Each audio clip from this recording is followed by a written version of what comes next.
A propósito de información muy reciente a través de las redes sociales, en mis tweets más recientes he escrito que pues hay información relevante en términos económicos, una jugada estratégica de López Obrador.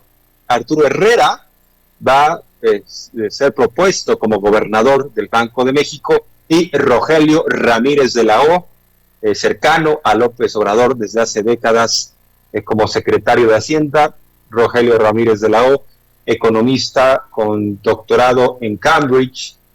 Y bueno, pues para que nos dé su opinión sobre estos cambios en el gabinete, sobre todo este cambio, porque sale Arturo Herrera, llega Rogelio Ramírez de la O, pero también la propuesta del propio Arturo Herrera como el gobernador del Banco de México, de vía voz el doctor Víctor Aramburu. El doctor, te habla Jorge Armando Rocha. Como siempre, muchas gracias por la confianza y gracias por la premura de tomar esta llamada, esta comunicación para que nos dé su punto de vista de esta decisión que anuncia hoy el presidente. Hola Jorge, ¿cómo estás? Y bueno, buenas tardes a los que nos escuchan. Sí, buenas tardes. Me tomó por sorpresa, aunque bueno, creo que tampoco es tan sorpresa, no tomado que ya pasaron las elecciones y digamos que estamos en el segundo tiempo del mandato del presidente, pues que se haga este anuncio. Existía, ¿no? Ya finalmente le había anunciado que no iba a apoyar una eventual reelección en el cargo de el actual presidente de la Junta de Gobierno de Banxico, de Alejandro Díaz de León, y bueno, esperábamos entonces todos un cambio. Algunos sí habían señalado a Arturo Herrera. Yo he de confesar que no era de ellos, a mí sí me sorprende este cambio, sobre todo por el perfil que ha tenido normalmente el Banco de México. El Banco de México originalmente, bueno, estaba subsumido antes de que tuviera autonomía, era parte, ¿no?, del sector financiero y dependía de la Secretaría de Hacienda.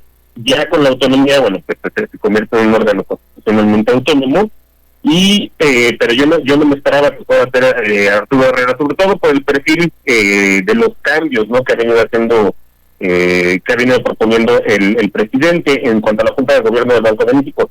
Anteriormente se caracterizaba pues por ser bastante ortodoxo, digamos que incluso fue probablemente su Junta de Gobierno fue de los últimos opositores a que se incrementara el salario mínimo. Tenían este perfil, digamos, como el de Agustín Carstens, ¿no?, de economistas graduados del ITAM, con maestrías en universidades de Estados Unidos. Y pues los nombramientos que había, las propuestas que había venido haciendo el presidente López Obrador, como el de Gerardo Esquivel, el de Galia Borja, el de Jenny Cancy, pues no cumplían precisamente con este perfil.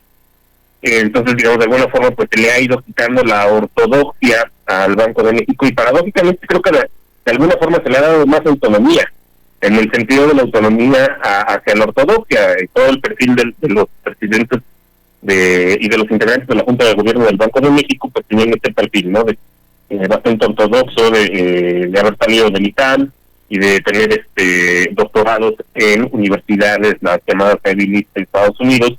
Creo que con estos perfiles pues se rompe un poco, y también, bueno, va a ser el caso de Arturo Herrera. Arturo Herrera claramente no tiene el mismo perfil, por ejemplo, de un Agustín Carstens, ¿no?, que me imagino que en el momento en que Agustín Carstens se fue al Banco de México, pues deseaba a trabajar en alguna institución financiera internacional.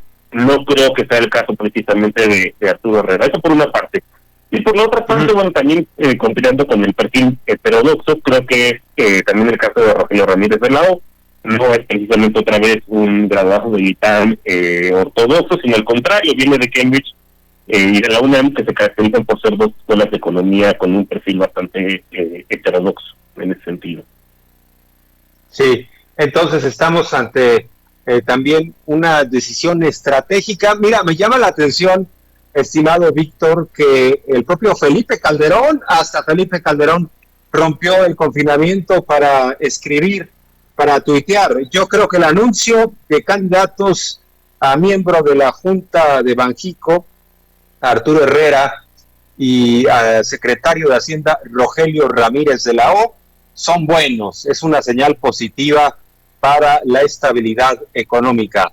Hasta Felipe Calderón nos palomea. ¿Cómo ves? estimado doctor. Sí, pues es que no puede decir lo contrario, ¿no? O sea, después de que se lo han pasado durante quién sabe cuántos años diciendo que esto se iba a convertir en Venezuela, que iba a haber sobreendeudamiento, que la tasa de inflación se iba a disparar, así como el tipo de cambio, pues nada de eso se cumplió. O sea, de hecho creo que el manejo de las finanzas ha sido bastante pulcro en ese sentido con Arturo Herrera. Y incluso, o sea, más bien tiene críticos desde la parte de la izquierda, ¿no? Que dicen, bueno, a lo mejor quizá se pudo haber aprovechado cierto margen de endeudamiento, ¿no? O quizá relajar, por ejemplo, la tasa de interés en el caso del Banco de México, bueno, pues para que haya mayor flujo de efectivo. Pero bueno, pues ahí básicamente estas críticas que se hacían anteriormente sobre que no iba a haber un manejo prudente de las finanzas públicas, creo que ya han quedado bastante pasadas. Y en ese sentido, bueno, el hecho de que esté Arturo Herrera en la Junta de Gobierno, pues es una garantía más, ¿no? De dar certidumbre, pues porque ya conocemos cómo fue su manejo de las finanzas públicas en su paso por Hacienda, y bueno, de alguna forma, pues se va a esperar, ¿no? Que haya también un manejo prudente del Banco de México, de la política monetaria. En ese sentido, ya está desactivado entonces el discurso de vamos a hacer Venezuela, habrá hiperinflación, es decir, estas instituciones que garantizan la estabilidad macroeconómica seguirán funcionando, y eso, digamos, blinda todo este sexenio ante situaciones que se dan en otros países. Y bueno, nosotros somos muy repetitivos en esto porque los opositores, los conservadores en general, siguen siendo muy repetitivos, diciendo lo mismo que Venezuela y que fuga de capitales y que ya mañana quiebra la economía porque además avanzó Morena. Ya sabrás, estimado doctor, que bueno, pues están en la fase de negación, están viendo y no ven que perdieron 11 de 15 gubernaturas, que el PRI pierde 8, el PAN tenía 4 de las que estaban en juego y pierde 2, o sea, hubo un abayazamiento de estos partidos, pero bueno, se van acabando los argumentos, ahora están simplemente resaltando lo que hicieron en Miguel Hidalgo, Benito Juárez, Coajimalpa, en estas alcaldías, están tratando de festejar algo. Lo importante es que para la parte también económica habrá estabilidad, y además pues no ha cumplido López Obrador lo que extrañamente ahora algunos pedían: endeudar al país. Le decían, por favor, endeude al país, pero rescate a los grandes empresarios en esta pandemia, y no lo hizo. Entonces, bueno, creo que se va a ir disipando, desactivando todo ese discurso, y bueno, pues ahí estará la tentación para que sigan recurriendo a decir en los mismos lugares comunes, pero en términos prácticos, los expertos, como es tu caso, nos dicen no hay mayor problema, podremos seguir navegando en aguas tranquilas a nivel macroeconómico. Por supuesto que nos importa mucho crecer, la inversión, etcétera, eso es todo un reto, pero para fines prácticos nada de depreciaciones del peso muy pronunciadas, hiperinflaciones, ni nada de eso, doctor.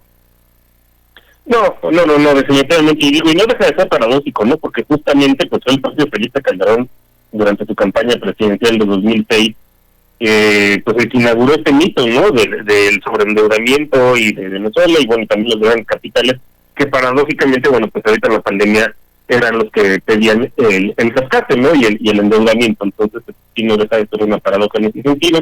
Por otro lado, bueno, si bien efectivamente uno va a esperar que haya un manejo que continúe, ¿no? El manejo prudente tanto de la política monetaria como de la política fiscal, lo que sí podemos esperar es que con el perfil heterodoxo pues haya una cierta desneoliberalización, ¿no?